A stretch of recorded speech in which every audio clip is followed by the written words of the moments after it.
Hello, judges. I'm Astrid Burns. I'm Sajni. I'm Abigail Wall. I'm Annika Bhatia. And I'm Ishani. And we're paper chasers. The problem that we identified was that the small action of using plastic bags in stores contributes to the devastating effects of climate change. We wondered, how might we convince small businesses in our community to stop using plastic bags? There are many reasons that this is an important issue, most significantly the grave state of our climate and the effect that plastic has on it. The Earth's atmosphere and oceans have warmed significantly in recent decades. As global temperatures increase, extreme precipitation will very likely increase as well, because a warming ocean creates a perfect environment for storms. While there aren't necessarily more hurricanes, they're getting stronger, and there are more Category 4 and 5 hurricanes occurring. There are many health issues that occur as a result of climate change.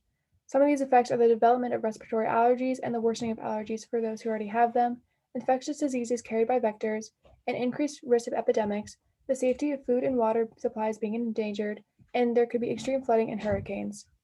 Many companies are pledging to reduce their carbon emissions, but it is important for these companies to match their actions to their words, since their sustainability statements don't usually have a lot of substance or aren't comprehensive.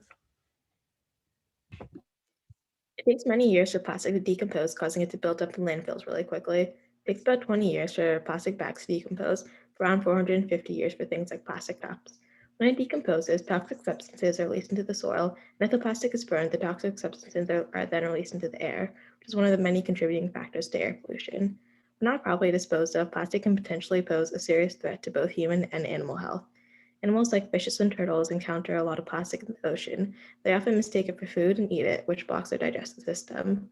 They could also get entangled in the debris they find in the ocean, which can cause starvation, choking, laceration, infection, and sometimes even death. Plastic along coastlines affects tourism, shipping infrastructure, energy production, fishing, and aquaculture negatively.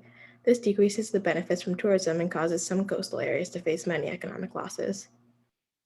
So our solution is to spread awareness about the benefits of sustainable solutions and talk to small businesses about switching their bags from plastic to a more sustainable alternative.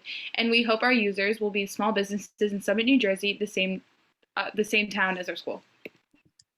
After interviewing with the owner of Places School Store, we discussed how the places around our town and school are consciously making efforts to become more sustainable. The biggest example of plastic use in the school stores were the single-use plastic bags that were given with every purchase.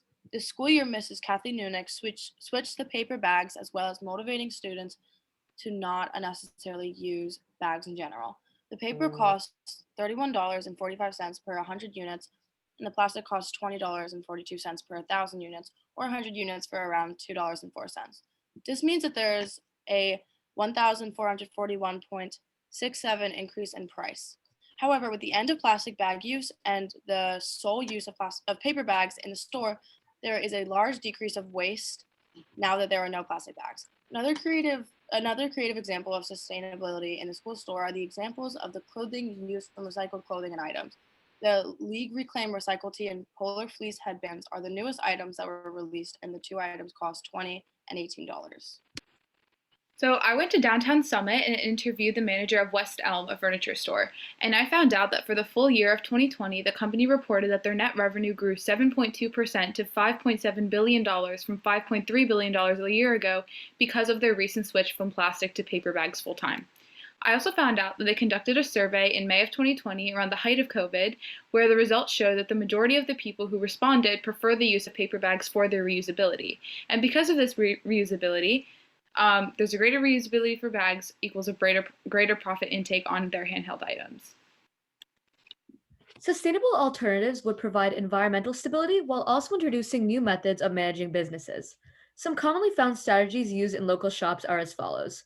Many stores have increased their awareness of their environmental impact by becoming more aware of where they get their supplies from and whether or not they're ethically sourced. The term for these vendors is called mission-aligned suppliers, or suppliers that use positive social and environmental practices by keeping a check on their use of labor, energy, and waste. Local shops can look out for these mission-aligned suppliers to reduce environmental consequences. Many places have also begun to utilize indoor plants to promote better air quality. The common house plant removes great amounts of carbon dioxide, which is one of the leading causes in global warming, and then replaces it with oxygen. They are also proven to remove numerous toxins and aid in the water cycle. A last alternative adopted by many businesses is LED lights, as opposed to the standard bulb lights.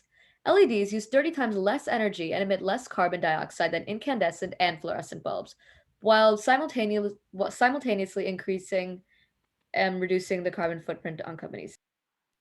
Our prototype is a pamphlet with the information that we learned from our interviews and individual research. We plan to create physical copies of the pamphlets and give them to the store owners in and around Summit, New Jersey, to inspire store owners to make sustainable changes to help the environment and lead by examples that the surrounding stores create.